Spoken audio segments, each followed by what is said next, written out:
আগেই বলা হয়েছে বা আগের ভিডিওতে দেখানো হয়েছে যে রেসিপিটা আমি তোমাদের সাথে টুকরো টুকরো করে শেয়ার করছি, সেই রেসিপিটার জন্য এখানে আমার মোট 6টা ডিম লেগেছে।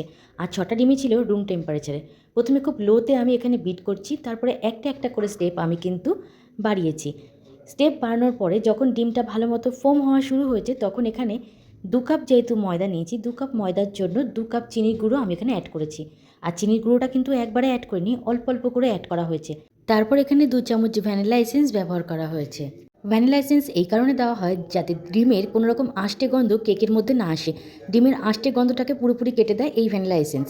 তারপর ভালো করে মেশানোর পরে এখানে শুকনো উপকরণ যেটা আমরা মাপঝোপ করে আগেই চেলে রেখেছিলাম, সেটাকে এখানে অল্প অল্প করে মিশিয়ে নিতে হবে।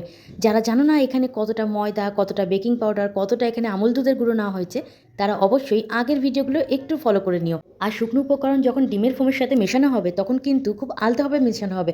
আমি যেহেতু তোমাদের সময়টা নষ্ট করতে চাই না, তাই এখানে স্পিডটা বাড়িয়ে দিয়েছি। কিন্তু এই রকমভাবে কিন্তু মিশিও না, খুব আলতোভাবে মিশিও যাতে ডিমের ফোমটা সুন্দরভাবে ক্রিয়েট যেরকম হয়েছে সেই রকমই থাকে। তারপর এখানে কাট অ্যান্ড ফোল্ড মেথডের মাধ্যমে আমি বাটারটা আর অয়েলটাকে মিশিয়ে নিয়েছি। এরপরে স্টেপটা হলো এই ব্যাটারটাকে মোল্ডের মধ্যে ঢালা। তার জন্য মোল্ডটা আমি রেডি করে দিয়েছি, আর তোমরা রেডি থাকো নেক্সট ভিডিওর জন্য। এই ভিডিওটা কেমন লাগলো প্লিজ কমেন্ট করো। ভালো থেকো। হর হর মহাদেব।